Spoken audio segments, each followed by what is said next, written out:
Hello दोस्तों, आज हम एक्सप्लेनेशन देंगे डोंट ब्रीथ मूवी के ऊपर। तो चलिए शुरू करते हैं। कर दो यार। तुम्हारे पैसे थोड़ी ना कट रहे हैं, कर दो।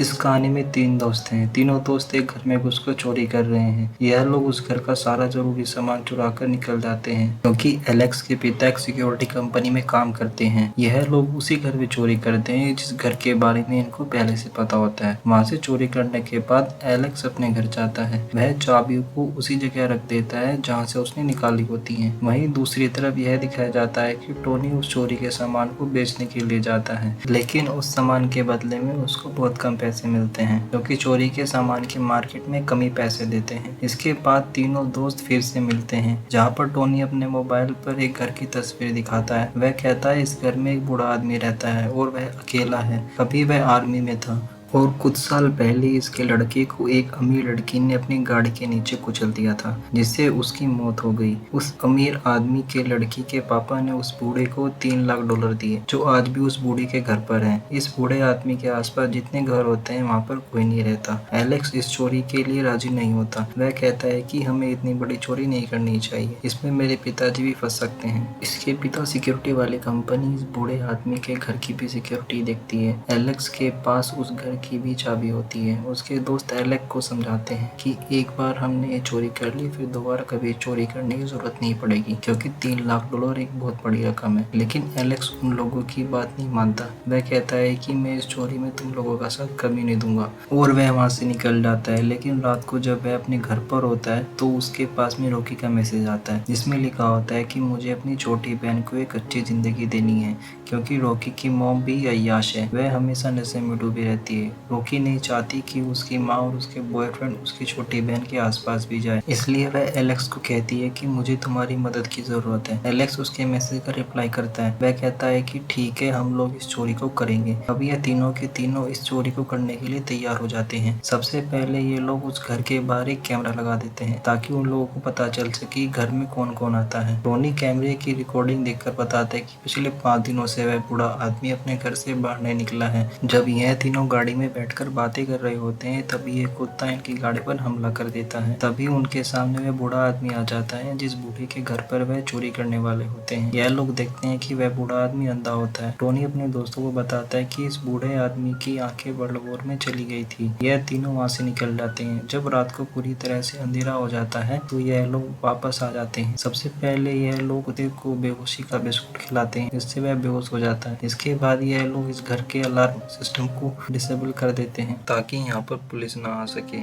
जब यह लोग दरवाजे पर जाते हैं तो वहाँ देखते हैं कि 4 अलग अलग तरह के लॉक्स लगे हैं। तभी एलेक्स कहता है कि बाकी चाबी इसने सिक्योरिटी कंपनी को क्यों नहीं दी। टोनी कहता है इसके पास इतना पैसा है कि किसी के ऊपर भरोसा नहीं कर सकता। इसके बाद यह वहां से निकल जाते हैं। इसके बाद यह लोग दूसरा दरवाजा ढूंढने लगते हैं। तभी रॉकी कहती है कि ऊपर एक खिड़की है, मैं वहां से अंदर चली जाती हूँ। वह खिड़की का कांच तोड़कर अंदर चली जाती है और दरवाजा खोल देती है। अब ये तीनों घर के अंदर आ जाते हैं। घर के अंदर दाखिल होने के बाद टोनी ऊपर जाता है जहाँ पर वो बूढ़ा आदमी सो रहा होता है। अब यह नशीले धुएं से उस बूढ़े आदमी को सुला देना चाहता है। तभी उस बूढ़े आदमी की नींद खुल जाती है और वह बैठ जाता है। यह बूढ़ा अंधा होता है, इसलिए वह टोनी को नहीं देख पाता और वह टीवी बंद करके सो जाता है। टोनी उस कमरे में नशीले गैस छोड़कर नीचे आ जाता है। नीचे रॉकी दरवाजे पर ताला लगा हुआ देखती है। यह तीनों समझ जाते हैं कि वो 9 पैसे इसी दरवाजे के पीछे हैं। टोनी उस दरवाजे को तोड़ने की कोशिश करता है, लेकिन उससे वह ताला नहीं टूटता। टोनी ताला तोड़ने के लिए गन निकालता है। गन देखकर रॉकी और एलेक्स हैरान हो जाते हैं क्योंकि उन्हें नहीं पता था कि टोनी यहाँ पर अपने साथ गन भी लेके आया है। तभी एलेक्स कहता है कि गन लाने का मतलब समझते हो, इसका मतलब यह है कि वह बूढ़ा आदमी कानूनी तौर पर हमें मार सकता है। लेकिन टोनी उनकी बात नहीं मानता और वह गोली से उस दरवाजे को तोड़ देता है। एलेक्स कहता है कि तुम चोरी करो, मैं यहाँ से जा रहा हूँ। एलेक्स वहाँ से चला जाता है। उसके निकलने के तुरंत बाद यह दोनों देखते हैं कि वह बूढ़ा आदमी जिसे यह लोग गहरी नींद में सुलाकर आए थे वह उनके सामने खड़ा होता है क्योंकि वह गोली की आवाज सुन के उठ गया होता है। वह अपनी कांपते हुए आवाज में उनसे पूछता है कि यहाँ पर कौन है। टोनी कहता है कि गलती से मैं यहाँ पर आ गया हूँ, लेकिन अब मैं यहाँ से जा रहा हूँ। हूँ। वह बूढ़ा आदमी धीरे धीरे टोनी की तरफ बढ़ना शुरू करता है। टोनी उस पर पिस्टल तान देता है और कहता है कि अगर तुम आगे बढ़े तो मैं तुमको मार दूंगा, लेकिन फिर भी वह बूढ़ा आदमी कांपते उसकी तरफ बढ़ रहा होता है। टोनी उसे डराने के लिए उसकी साइड में गोली भी चलाता है, लेकिन फिर भी वह बूढ़ा आदमी धीरे धीरे उसकी तरफ बढ़ता है। टोनी एक प्रोफेशनल खूनी नहीं होता, यह एक छोटा मोटा चोर है। इससे पहले कि टोनी एक और गोली चलाता है, बूढ़ा आदमी उस तक पहुंच जाता है और उसकी गन को पकड़ लेता है। इस बूढ़े के अंदर वो ताकत होती है, टोनी का गला अपने हाथ में दबा लेता है और वह बूढ़ा आदमी उससे पूछता है कि बता तेरे साथ कौन कौन है। टोनी का दम घुट रहा होता है, वह कहता है कि मेरे साथ कोई नहीं है, मैं अकेला हूँ, मैं गलती से यहाँ पर आ गया और मैं यहाँ से चला जाऊंगा। बूढ़ा आदमी उसका गला छोड़ देता है। टोनी को लगता है कि उसकी जान बच गई, लेकिन तभी वह बूढ़ा आदमी उसी की गन से उसको मार देता है। रॉकी सामने से सब कुछ देख रही होती है, लेकिन वह कुछ भी नहीं कर सकती, क्योंकि अगर उसने जरा से भी हलचल की तो बूढ़ा आदमी उसे भी मार देगा। एलेक्स जो दीवार कूदकर बाहर जा ही रहा होता है, वहीं गोली की आवाज सुनकर रुक जाता है। एक बार फिर से एलेक्स अंदर आ जाता है, तभी वह अंधा बूढ़ा आदमी उसके सामने आ जाता है। एलेक्स साइड हो जाता है, इसलिए उस बूढ़े आदमी को पता नहीं चल पाता कि एलेक्स भी यहाँ है। वह बूढ़े आदमी दरवाजे पर अंदर से ताला लगा देता है। उसके पैर में खिड़की का कांच लगता है, तो वह समझ जाता है कि जिसने उसको मारा है वह खिड़की से अंदर आया होगा। वह बूढ़ा आदमी वहाँ पर लकड़ी को कीलों से ठोक देता है। जब वह ऐसा कर रहा होता है तो एलेक्स भी वहीं पर वॉश बेसिन की तरफ छुपा होता है। इसके बाद वह बूढ़ा आदमी वहाँ से चला जाता है। तभी एलेक्स को रॉकी का मैसेज आता है, जिसमें लिखा होता है कि उस बूढ़े आदमी ने टोनी को गोली मार दी। यह सुनकर एलेक्स पूरी तरह से हैरान और परेशान हो जाता है और वह लिखता है कि मैं भी घर के अंदर हूँ, तुम कहाँ पर हो। रॉकी एक छोटे से कमरे में छुपी होती है। तभी वह बूढ़ा आदमी उस जगह पर पहुंच जाता है जहाँ पर रॉकी छिपी है। वह वहाँ पर एक छुपी हुई सेफ को खोलता है, उसके अंदर कुछ चेक करता है। इसके बाद वह सेफ को बंद कर देता है। जब वह सेफ को बंद कर रहा होता है तो रॉकी कपड़ों के पीछे से उसका पासवर्ड दिख लेती है। चेक करने के बाद वह बूढ़ा आदमी वहाँ से चला जाता है। उसके जाने के बाद रॉकी वो पासवर्ड डालकर उसको खोल लेती है और उसके सारे पैसे ले लेती है। अब इन पैसों को लेकर उसको बाहर निकलना होता है। रॉकी के सामने एक दरवाजा होता है, वह उस दरवाजे से निकलने की सोचती है, पर तभी उस दरवाजे से वो बूढ़ा आदमी अंदर आ जाता है। क्योंकि यहाँ पर टोनी की लाश होती है, वह उस लाश को उठाकर कहीं और ले जाता है और एलेक्स रॉकी दोनों धीरे धीरे इस घर के बाहर निकलने की कोशिश करते हैं। तभी एलेक्स के पैर से आवाज होती है। वह बूढ़ा आदमी समझ जाता है कि यहाँ पर कोई और भी है। वह उसकी तरफ गन तान देता है जहाँ पर एलेक्स होता है। यह अंधा ऐसे कुछ दिखाई नहीं देता, यह चारों तरफ गन को घुमाने लगता है, लेकिन इसके बाद एलेक्स और रॉकी बिल्कुल हलचल नहीं करते हैं, यहाँ तक कि यह दोनों सांस भी रोक लेते हैं। बूढ़े आदमी को लगता है कि उसका वहम है। वह डेड बॉडी को उठाकर अंदर ले जाता है। मौके का फायदा उठाकर यह दोनों दरवाजा खोलकर नीचे बेसमेंट में पहुंच जाते हैं। वहीं दूसरी तरफ दिखाया जाता है कि जब बूढ़ा आदमी दरवाजे के पास आता है तो वह देखता है कि यहाँ पर एक नहीं बल्कि दो जोड़ी जूते होते हैं। वह समझ जाता है कि यहाँ पर और कोई भी है। इसके बाद वह अपना सेफ चेक करता है, उसके अंदर पैसे नहीं होते। इस बात से उस बूढ़े आदमी को गुस्सा आ जाता है। वह चारों तरफ उनको ढूंढने लगता है, उनको उसको कोई नहीं मिलता। नीचे बेसमेंट में यह दिखाया जाता है कि जब रॉकी और एलेक्स बाहर का रास्ता ढूंढ रहे होते हैं तभी उन्हें वहाँ पर एक लड़की दिखती है। उस बूढ़े आदमी ने इस लड़की को कैदी बनाकर रखा होता है। एलेक्स और रॉकी यहाँ से भागना चाहते हैं, लेकिन तभी रॉकी उस लड़की के पास वापस आती है। वह लड़की उसे अखबार का टुकड़ा दिखाती है। जब रॉकी उस अखबार को पढ़ती है वह समझ जाती है कि यह वही लड़की है जिसने उस बूढ़े आदमी की लड़की को कार से मारा था और वह उस बूढ़े आदमी ने इस लड़की को कैदी बनाकर रखा हुआ है। यह दोनों उस लड़की को छुड़ा लेते हैं। अब यह लोग वहाँ से बाहर आने की कोशिश करते हैं। जब यह तहखाने का दरवाजा खोलते हैं तो सामने वही बूढ़ा आदमी होता है। उसके हाथ में गन होती है और वहाँ पर वो गोली चला देता है। हालांकि एलेक्स बच जाता है, लेकिन एक गोली उस लड़की को लग जाती है जो वहाँ पर पहले से बंधी होती है और उसकी वहीं पर मौत हो जाती है। जब ये बात उस बूढ़े आदमी को पता चलती है तो उसे बहुत दुख होता है। शायद वह उसे अपनी बेटी की तरह मानता था। वहीं एलेक्स और रॉकी अपनी जान बचाकर किसी भी तरह से यहाँ से बाहर निकलना चाहते हैं, लेकिन ब्लाइंड ओल्ड मैन यहाँ पर मेन स्विच ऑफ कर देता है, जिससे चारों तरफ अंधेरा हो जाता है। अब यह लोग भी ब्लाइंड ओल्ड मैन की तरह अंधे हो चुके हैं। यह लोग अंधेरे की वजह से कुछ भी नहीं देख पाते, लेकिन बूढ़े आदमी को हर जगह का अंदाजा था। तभी दिखाते हैं कि रॉकी उसी तरफ बढ़ रही होती है जहाँ पर वह बूढ़ा आदमी होता है। जैसे ही वह उस बूढ़े आदमी को हाथ लगाने वाली होती है तो एलेक्स रॉकी को आवाज लगाता है, तो बूढ़ा आदमी एलेक्स की तरफ गोली चलाने लगता है और इस तरह से रॉकी की जान बच जाती है। एक बार फिर से बूढ़ा आदमी इन दोनों को ढूंढना शुरू कर देता है। जहाँ एलेक्स छुपा हुआ होता है तभी बूढ़ा आदमी उसके गले को पकड़ लेता है, उसके सर पर गन लगाकर गोली चला देता है, लेकिन इस गन में गोलियां खत्म हो चुकी होती हैं, इसलिए एलेक्स की जान बच जाती है। लेकिन बूढ़ा आदमी उसे नहीं छोड़ता, वह लगातार उसका गला दबाता रहता है। एलेक्स अपनी जान बचाने के लिए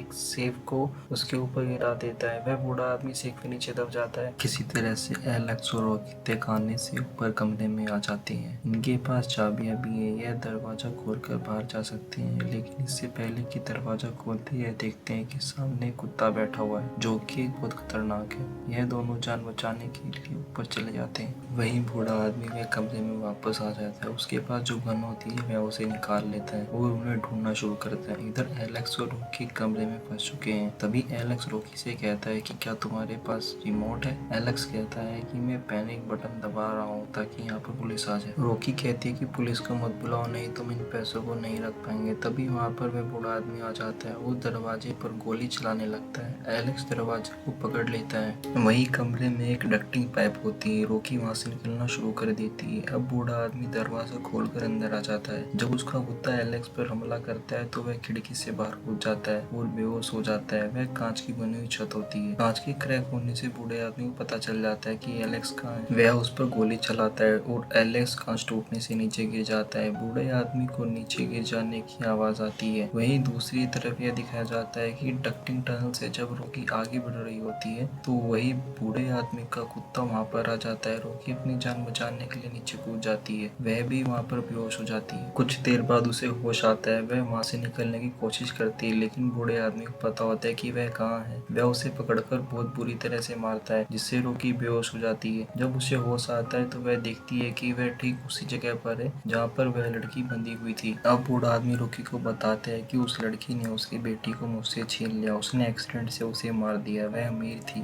इसलिए उसे सजा नहीं हुई। मैं भगवान पर विश्वास नहीं करता, लेकिन उसने मेरी बेटी को मुझसे छीन लिया। वह मेरी बेटी को मुझे वापस कर सकती थी। वह लड़की प्रेग्नेंट थी, मेरे बच्चे की माँ बनने वाली थी। अगर आज तुम लोग नहीं आते तो वह लड़की और मेरा बच्चा जिंदा होता। यह सब तुम्हारी वजह से हुआ है। अब तुम्हें इसकी सजा मिलेगी। उस बूढ़े आदमी ने फैसला कर लिया था कि जो बच्चा वह लड़की देने वाली थी, अब वही बच्चा वो रॉकी देगी। वह रेपिस्ट नहीं होता। वह कहता है कि मैंने उसके साथ कुछ नहीं किया, मैंने उसकी बॉडी के अंदर अपना स्पर्म इंजेक्ट किया था, न कि उसके साथ जबरदस्ती की थी। इससे पहले कि वह उसकी बॉडी में स्पर्म इंजेक्ट करता, एलेक्स जिंदा हो जाता है क्योंकि उसने बॉडी के ऊपर टोनी की बॉडी रख दी थी। इसके बाद एलेक्स और रॉकी यहाँ से ऊपर आ जाते हैं। दरवाजे पर चाबी लगाते ही बाहर निकलने ही वाले होते हैं कि तभी वहाँ पर वह बूढ़ा आदमी आ जाता है और अपनी गन से एलेक्स को मार देता है। लेकिन अब दरवाजा खुल चुका है, सुबह हो चुकी है। रॉकी पैसों का बैग लेकर वहाँ से भाग जाती है, लेकिन बूढ़े आदमी का कुत्ता उसके पीछा करता है। रॉकी उस कुत्ते को अपनी गाड़ी में बंद कर देती है। इससे पहले कि वह वहाँ से भाग पाती, वो बूढ़ा आदमी फिर से एक बार वहाँ पर आ जाता है। लेकिन अब रॉकी अपने दिमाग से काम करती है। उसके पास जो रिमोट होता है वह उससे घर के सारे अलार्म सिस्टम को ऑन कर देती है।